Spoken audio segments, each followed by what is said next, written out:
Welcome to Construction Champions Podcast, where we are burning the house down and rebuilding it twice a week. I'm your host, Nussbaum, and I am here to help you become the champion that you're meant to be. Along with our amazing guests along the way, we will provide you with the resources, the latest and greatest. You will sit down with disruptors in the construction industry. And my goal from day one has always been to change the mindset around the construction industry. No more where we let the 3% of bad apes dictate the entire reputation of.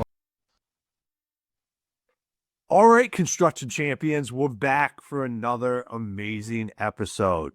And if you could all do us a favor and hit that like, subscribe, whatever that button is, wherever you're watching this, if you could just hit that, that would be amazing. It helps keep us getting in front of new people and spreading the message of being a construction champion. Gives us the opportunity to help change that mindset, what we're out to do here on Construction Champions Podcast. Every Monday and Thursday, you can find us. And you guys don't tune in for Ron Nussbaum. You tune in for all amazing guests and the conversations that we have.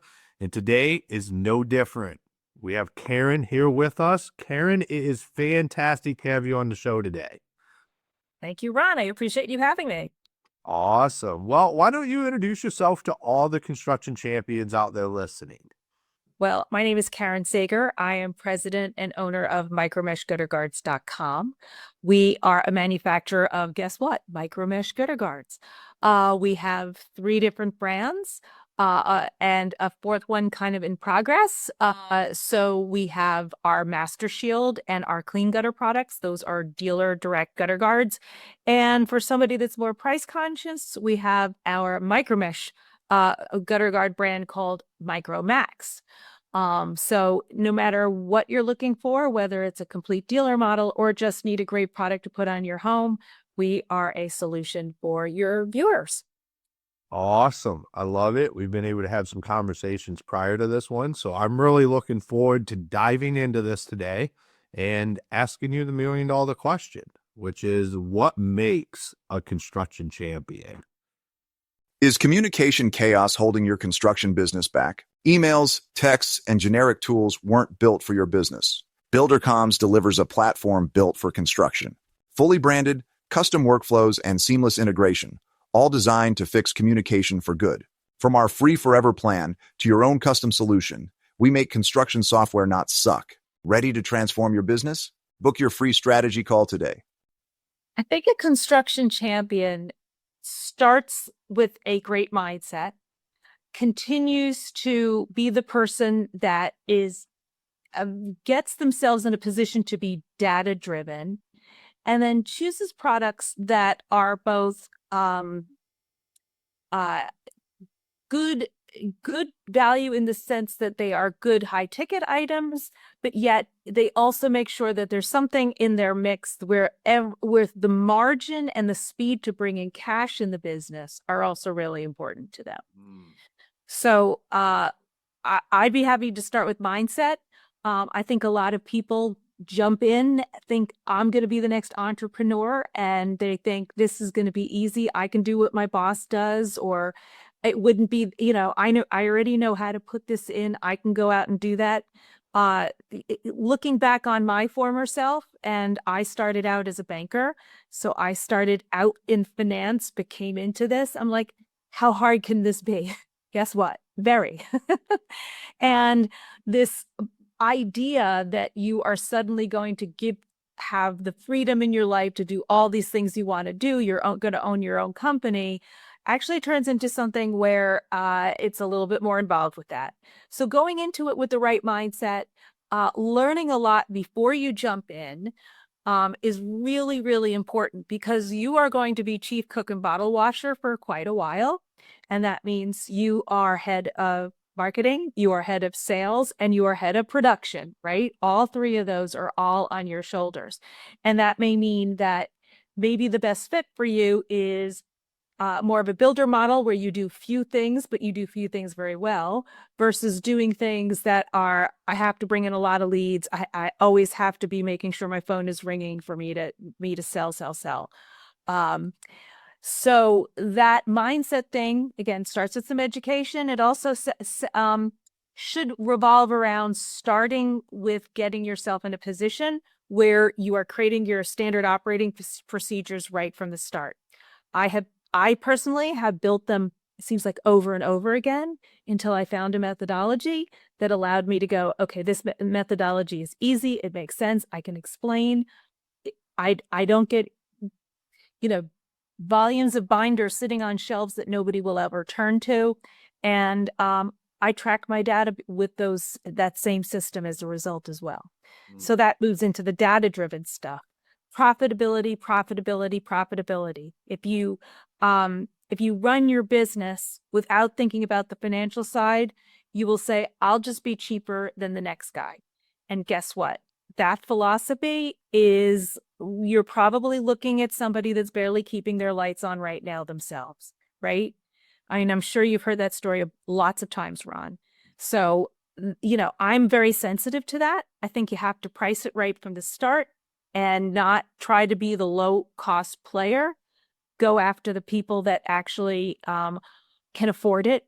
History has shown me, and I've been in the industry for, close to 18 years now, is that the people that pay the least expect the most. Right? They are the people that like, and then you just scratch your head about that. So, I think that's really important to look at the margins on the jobs that you're doing, because eventually that next lead has to come in. You need the money to keep the lights on, pay your staff well, pay for insurance, all these things that you don't think about initially, cover your marketing costs, your overhead. And that means pricing it right from the start. And then I couldn't agree more with that. and then, from my perspective, I've kind of analyzed companies in the industry that have done well. And it seems like those high margin products that can actually turn cash quickly are really important for your business. And a lot of people, at least as it comes to gutter guards or, other small things where it doesn't require a lot of inventory, but you can get them in fast, always seem to be the poor stepchild. And that poor stepchild role leaves a gap in your business, because that poor little stepchild is actually a cash cow. Right? If, there's two ways to look at it. There's a way of looking at it. So with every job that you're doing, you're always throwing them in, or you're selling them on their own, which is why we have dealer models where you can sell on a Monday and install on a Wednesday. And if you've installed on Wednesday, guess when the cash is in your business? Generally Wednesday or Thursday at the latest, let's say. But that fast cash means your salespeople, your installers, everybody's happy because they get paid on real complete jobs all the time and get paid quickly. And then secondly, the money's in the business. That gives you the flexibility to do the next thing that you want to do. So, I just say that's part of and then that goes back to mindset. If that philosophy is true and it works, and it does, because there are there's, big giant players that are following this methodology, that's an opportunity for any size business, if they go into it with the right mindset, go back to the beginning, for them to do well.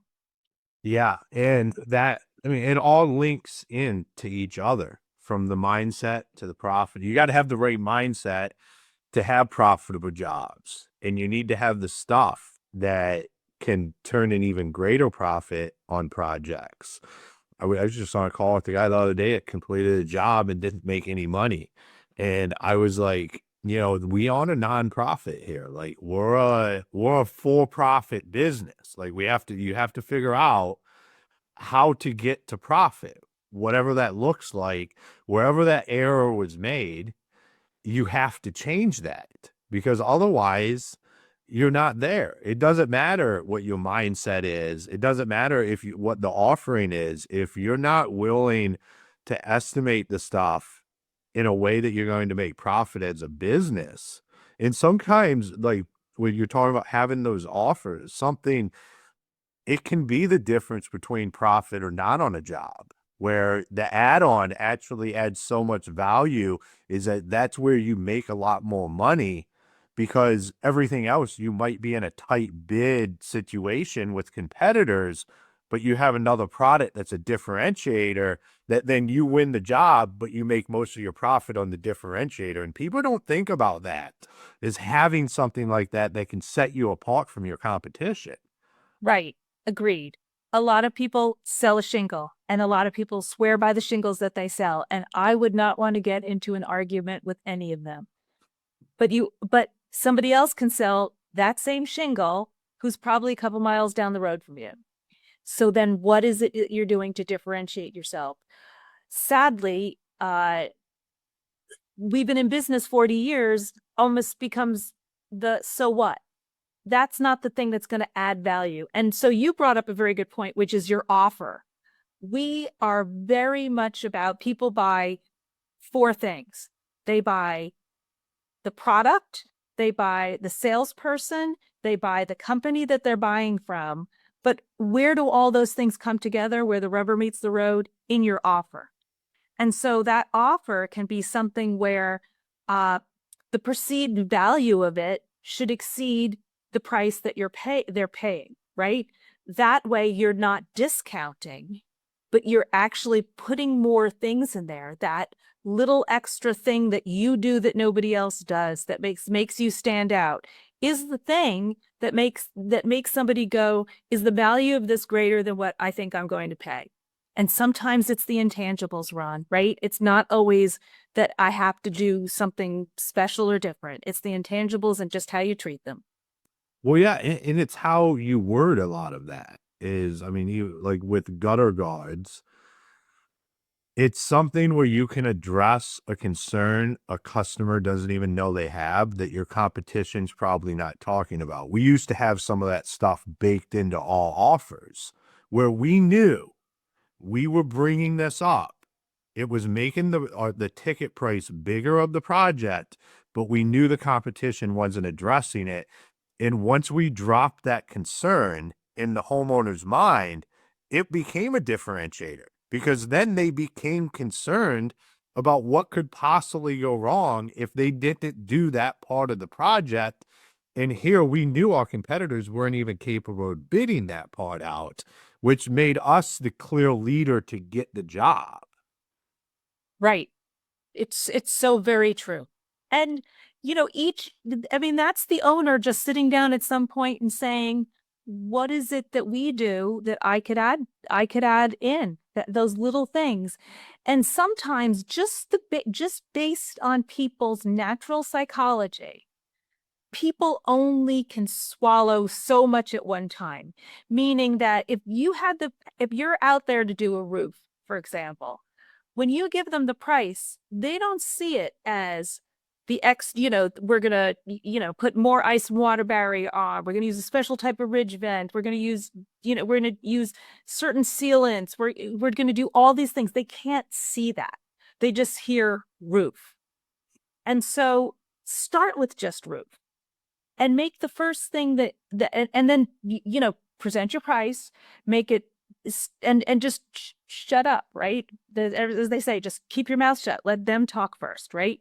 So when it comes to something like those things that you may naturally do, once they're like, well, is there anything else you can do? Is there anything you can do with the price or something? Suddenly, all those little extras can be stacked where they'll listen to you on them and you could bundle them. So I'm not a roofer, but things that you might do along the way, you bundle a couple of those together. And let's say the value of those things as a bundle are worth $1,000. So you bundle them, you tell them, I'm like, I can give you this extra. It's worth $1,000. Does that solve your problem? Or whatever. Is that good? And they're like, oh, I can get that. You were going to use you're going to use the basic stuff originally, but now you're going to do this. Suddenly it doesn't necessarily have to be things that you wouldn't do, but you can elevate those things that you would do and turn them into values for that homeowner. I'm very much about that. all the time. In fact, sometimes if you are doing roofs, we say throw in a really expensive gutter guard and just, that part of that's already in the price of your roof, because the value to you of not getting a call back of, you just put a new roof on my house and now my gutters are clogging. Well, we didn't go there to fix your gutters. So how does that suddenly come back to you? Like, the last person that touches the house is it on everything, right? So it's kind of fun to be able to present your value at a point in time in the conversation with them where they're more open to listening to it as well. Yeah, and it gives you the opportunity to be able to right-size projects. In what I used to always preach was, we need as much stuff proposed that even if they say no, so we have a record of that, we've had this conversation. So when that phone call comes and they say that, and we're like, well, we talked about the gutter guards, you decided to not, that wasn't something that you wanted to do at the time, we can still do that. Like, it gives you an opportunity to I understand there's a problem, but we talked about the solution already and you declined it. And here we are. We can solve this problem. It puts it in it's a better situation where you're not out doing work for free because that customer didn't even know. Like, they had no idea that gutter guards were even an option.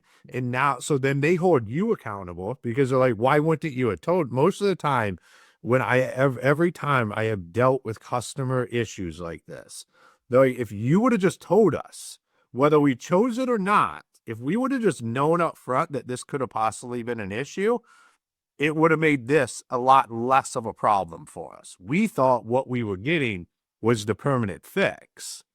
And it situates you as the expert. It gives you the ability to say, here's what we could do. That doesn't fall in your budget, but now at least the homeowner's educated. Right. And I'm sure that a lot of your listeners are very good with automation in this day and age. And so the nice thing is, just what you can do with automation is, as long as your guys talk about it and the customer says no, checking a box somewhere on some sort of automated contract could go right into your CRM, put them into a drip campaign and talk about whatever that is, right? Whether it's, it could be about anything that you discussed along the way, but it keeps you in front of them. It reminds them of the fact that you had mentioned it. And when they go to think about it, it also makes sure that you're top of mind. My HVAC company is one of the best at that. They blow my mind. I've told them multiple times, like, anytime they come out here, anything they find, they quote it right on the spot. And then sometimes I do it, sometimes I don't. It depends on what it is, but they're so proactive with saying when they're doing something else and they find something to say, this could be an issue or this is an issue. You should address this, or you should keep your eyes on it. And then they follow up on that stuff. Like, they continue to keep it top of mind. And I know what software they use. Like, that's what they do. Like, and it just becomes automated. But as a homeowner, I'm educated on it, so I know. And it's not like, because here's what happens, especially in that scenario, is they're out here doing something and then something breaks right afterwards. What's the first thing I think? It's they broke it when they were out here. They're covering their own ass and also educating me on what's going on with my house. So when something does happen, I love having them come out here because I think they do a fantastic job. And I'm educated on what's going on. Like, oh, yeah, I know. He talked to me. I should have probably did it that day when he was out here, but I did that. Now I'm in this situation where I have to pay to have a quick service done. And it costs me even more than what it costs if I would have just done it when the guys were out here. And it leaves me in a place where I feel like I'm dealing with a great reputable company and not like in the dark. So very true. I think auto mechanics also they've come such a long way, where you get these computer printouts where it's like, these are the things that even if we don't do it today, they're marking it like a traffic light, red, yellow, green, And anything, yellow is potential and red is imminent. And you can do the same thing with your customer base and just stay in touch and just say, this is your home health report card. And I think, inventory is still tight in the US. You really have to maintain your houses right now. So, people, and also because we just went through this fairly recently. Why do things right before you sell your house when it's going to benefit somebody else when you could be enjoying it, right? You get the benefit of that for a few years. So, so it's not worth it. It's worth doing it when you can. People have very busy lives these days. And the big question becomes, who is going to be accountable? And I think your HVAC company's story is one where it sets them up for that accountability story. We've at least told you, we're reminding you of the issue, and based on your decision, you made this choice, but you can hold us accountable by just calling us back up, or you can hold us accountable from the start because we can fix it now. I love that. And I think so. I'm going to ask you a question, just because I've had a few roofs put on, and this has always fascinated me, coming from the construction industry and being pretty passionate about the offer and stuff. I've never had a roofing company offer me gutters, gutter guards, or anything like that. And to me, that just seems like such a natural fit, and something that decreases their liability on projects. Is it just been me that has that experience, or is that pretty industry standard that that's just not something they do? I would say there's still a bit of a learning curve. I would say the average roofing company that we're coming across, more and more of them are at least doing gutters. But gutters are a commodity item, right? There's nothing that really adds value other than you can use better gauge aluminum, you can use better hangers, better, downspout adapters, this little things that you could do that are actually quite low cost to make somebody's gutters perform better. But having been in the industry and own my own company, you know what they do when their gutters clog and there's water getting into their basement or something? They call you going, but they're not working. Well, they are, but you're not cleaning them. So I think roofers are coming to the realization that there is, but I would say for all of your people out there that are in the roofing industry, there are more people that are early adopters than there are people actually doing it.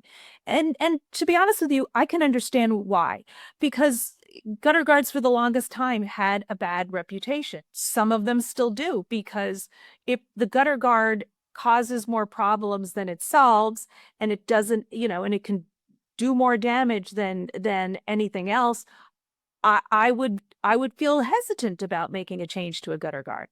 But in our case, we make sure our gutter guards are pitched like the roof line. So when they get installed, we are making sure the shingles always win. It's why 5 shingle manufacturers have given us the approval for how we install our gutter guards. And if the shingles always win and we're not lifting them or anything like that, we create a single kind of path for debris and water to follow right off the roof. Win for everybody. Our gutter guards work on taking water over the trough, whereas most gutter guards rely on the front lip of the gutter as their one and only line of defense to get water into the gutter. So wait a second. One and only is at the edge. So if something goes wrong, everything's overflowing.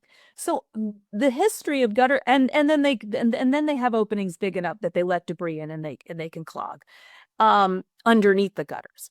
And we've really solved that. The big thing that we've done differently than other people is we put copper in our micro mesh filter in several of our products.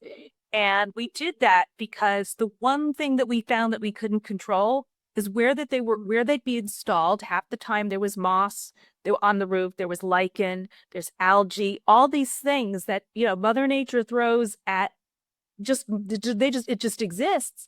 And there's never enough copper granules in a roof to solve the issue at the gutter. So copper, that's something that we've patented now, but that copper in the filter means our filters don't clog. So that has been a game changer for us. Moss, lichen, and algae are no problem, because what flows down the roof in the rain is the moss spores or the algae spores. And when it hits copper, just an all natural material, the spores just burst. So there's nothing to actually grow. So That's fascinating. That's a lot more science into something that I would have never thought there was that much science in. well, sometimes you have to put a little science in it, but you've seen this. I'm sure you've seen, like, on churches or old schools where there's a copper cupola on the top of a building, and you always notice right under the cupola, none of the shingles have moss on them, but they can to either side. That's because copper, lasts forever, outdoes zinc in spades, but it naturally just bursts the spores, so nothing ever grows. So big value there. That's awesome. So besides roofers, I feel like, this can be a value add to a lot of different industries. And I know you work with a lot of different people as well. We work with a lot of remodelers.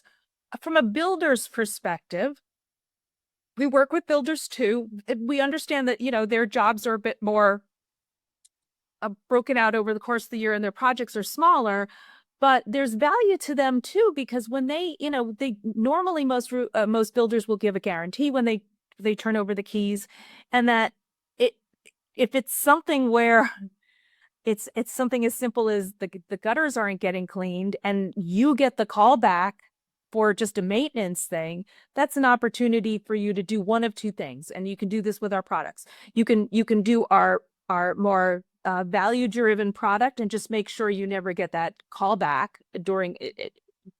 Or you can always have something that you can upsell them to, which is one of our higher end gutter guards. So that's also an opportunity for them as well. Well, I think so. I was out in Vegas talking about at the International Builders Show, talking to builders out there about callbacks and how to eliminate them. And my main practice around this in my thought process is there's a lot of stuff we can't control in construction, but we have to control what we can. And that's what you're talking about doing. It's proactively controlling a controllable that if you don't, it becomes an uncontrollable. Something happens. You get a callback. Stuff's always going to happen in construction, but if we don't take the steps to control what is within our control, we're setting ourselves up for even more pain and suffering and non-profitable jobs, because every time you go back, the multiple on what it costs you is unbelievable when you have to go back to a project. Right. It's about controlling that so you don't have to. And Ron, would you say, based on your experience, that is also something that the cost of the thing to fix it from causing a problem in the first place is this big versus, to your point, going out again? Yeah. So I like one of the guys that I was talking to. He shared with me the 10 by 10 by 10 rule, and he's a custom, semi-custom builder. Like, he builds custom stuff, but at scale.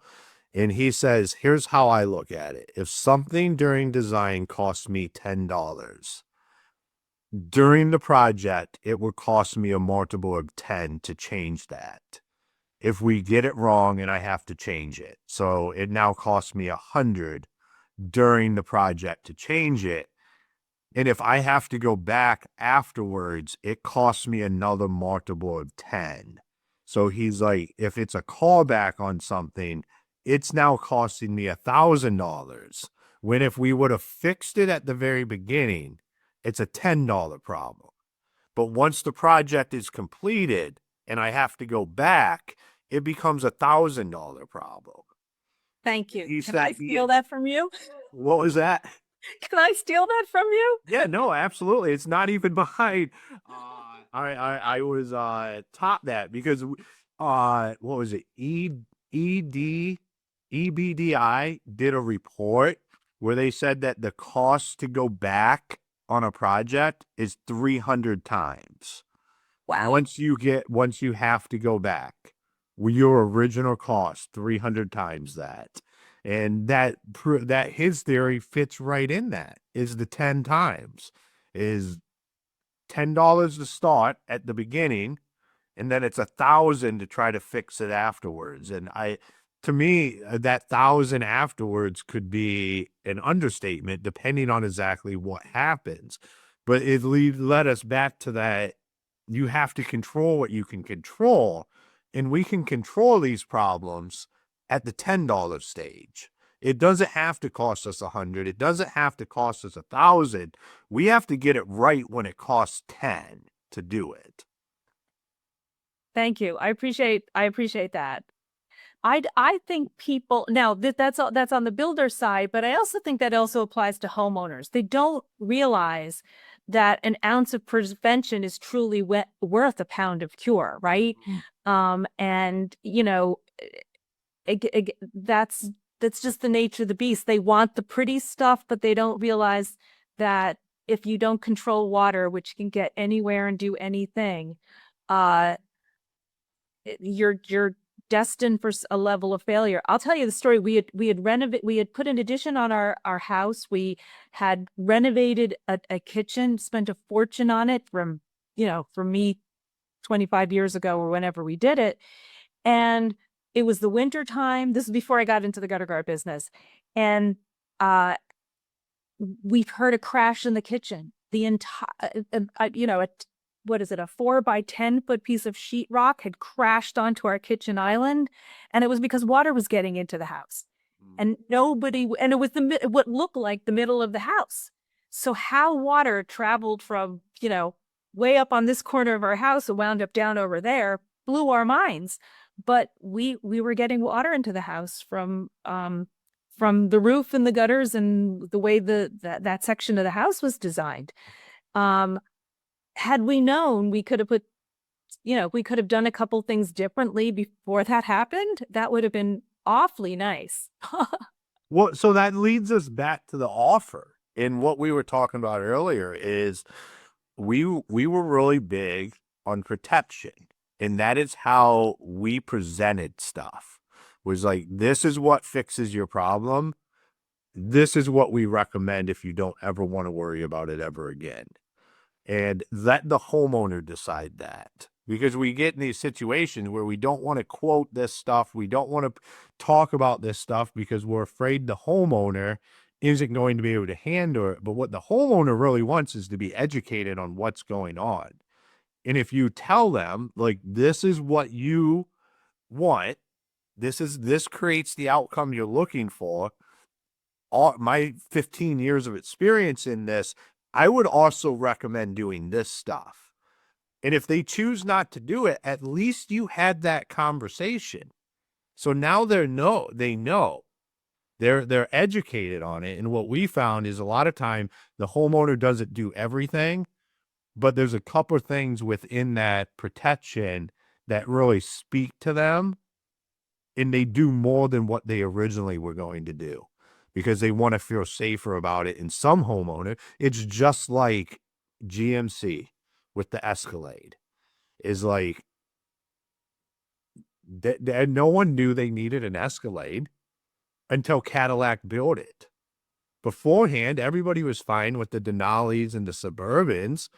And then they build an Escalade with all the bells and whistles, and it becomes one of the biggest selling SUVs. Beforehand, no one even thought they needed a Cadillac full-size SUV until they were presented it. And once they were presented it, they were like, that's what we want. And that's what you have to do with your offers. You have to present it. Not everybody wants the Cadillac Escalade. But if you don't present it, the people that want that will never get it.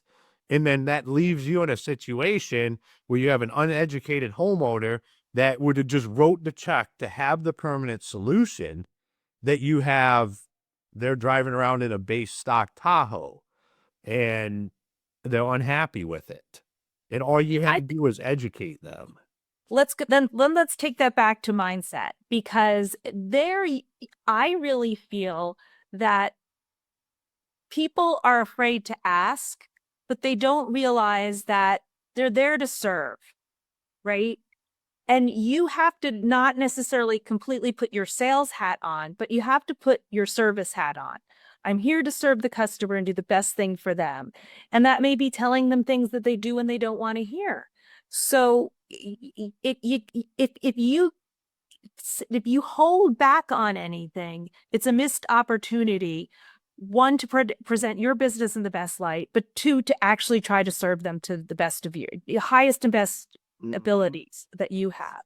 So I think keep that in mind from a mindset perspective, because you're not doing anything to harm them. You're actually trying to serve them. And then secondly, you also have, when somebody is knows they need to do something and they're going to spend money, the person, rather than having to go out and buying little bits and pieces from a lot of people, if you present a complete solution, you're more likely to get more of the sale as well. So, when you go out and buy a television set, I guess whatever, big screen TV, but the guy at the store is also saying, well, you've got speakers for this, right? You're ready for surround sound, or you can just, I don't even know if you can do it. Like, you can put this little device next to your TV set and you can just talk to your TV to change the channels, whatever it is. You're like, I can do all that?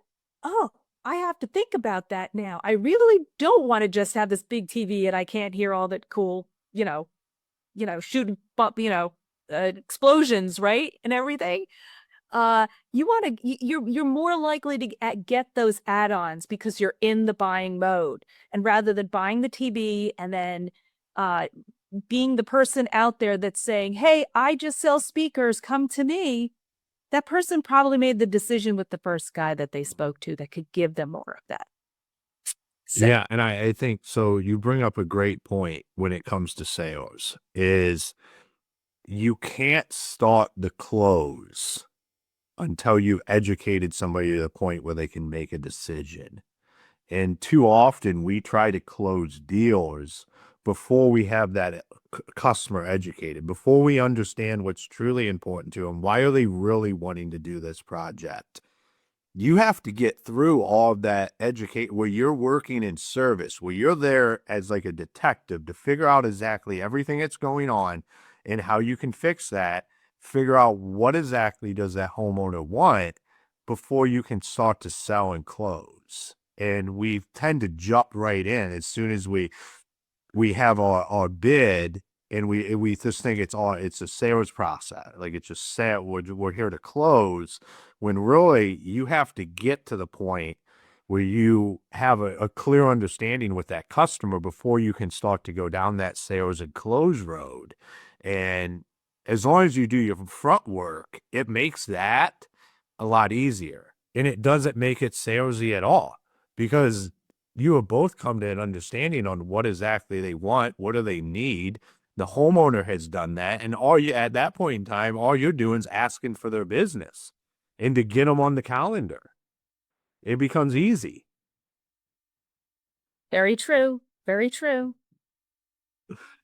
Awesome. This has been an amazing conversation here today. I was thinking the exact same thing. Yeah, this has been awesome. So for all the construction champions listening, if they wanted to connect with you, learn more about what you do, where's the best places for them to do that?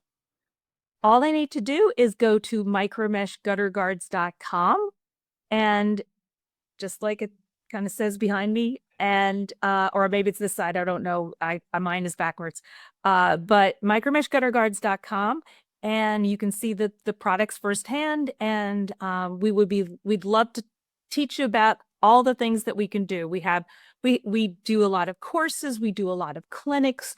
We're not just here to just sell you a gutter guard and say, have fun storming the castle, boys. We're here to actually be a partner with you in what you're trying to do. It's been a fun journey, and we'd love for more people to join our mission, because once they do, they never leave. Awesome, Karen. Well, thank you for taking the time and being on the show today. Thank you, Ron. I appreciate it. Awesome. All right, construction champions, another episode in the bag. Where I like, we had a great conversation about mindset, about your offer. Like, I think that's one of my biggest takeaways from this episode is we really miss in the construction industry with the offer. It's where a lot of other businesses, a lot of other industries, like that's what they spend a lot of time working on. And we spend none. We just figure the offer is what the offer is. Most people listening probably have never even thought about their quoting process or their bid or their quote as an offer. But like, that's what we're making. At the end of the day, every time you go out and you bid something, you are making an offer and you want to package that up. I mean, Hormozy, he's not a construction guy, but he's worked in a lot of service businesses, and this is what he helps them do. It's craft an offer that you can't say no to. And that's what you want to do, because we all know what our competition's doing. How do we differentiate ourselves from them? We have an offer that they can't match. We have a way to be able to distinguish ourselves because of what we can actually offer the homeowner at the end of the day. Now, not all homeowners are going to want everything that's involved in the offer, but one thing that it does is it makes you the expert, because you can talk to all the problems, all the possible problems, what is currently going on and what might go on in the future. Your competition's probably not doing that. So you can take this as an opportunity to make the ticket size bigger. The ticket size might remain the same, but what I can guarantee you is you're going to close more deals because of this. They might not all be the grand slam, everything deal, but you'll close more your original offers, because now your customers are looking at you as the expert in the field, not just somebody that's out there quoting something. Like if we talked a lot about roofing, you're just not somebody out there quoting a roof, playing a numbers game. You need to close this many. So many homeowners would do this, would do that. You actually position yourself as the expert. They want to do business with you, whether it's your most basic offer or it's the Cadillac Escalade. But you won't know what that customer really wants or desires unless you have these conversations with them. So construction champions, make sure you check out all of our fantastic partners. And until next time, be the champion you were meant to be. Tired of losing track of promising leads? Struggling to convert inquiries into contracts? Build 12 is your solution. Over 30 years of industry expertise tailored for contractors ensures seamless lead management and nurturing. Boost your closing rate with ease. Experience the efficiency today. Download Build 12 and supercharge your business growth. Don't wait. Act now. Is communication chaos holding your construction business back? Emails, texts, and generic tools weren't built for your business. BuilderComms delivers a platform built for construction. Fully branded, custom workflows, and seamless integration, all designed to fix communication for good. From our free forever plan to your own custom solution, we make construction software not suck. Ready to transform your business? Book your free strategy call today. Unlock the potential of property intelligence with HomeTrack. In seconds, generate over 250 data points from a single address using advanced imaging and public data. Streamline property assessments efficiently, saving both time and resources. Enhance your decision-making today. Experience the future of property insights. Engage with HomeTrack now.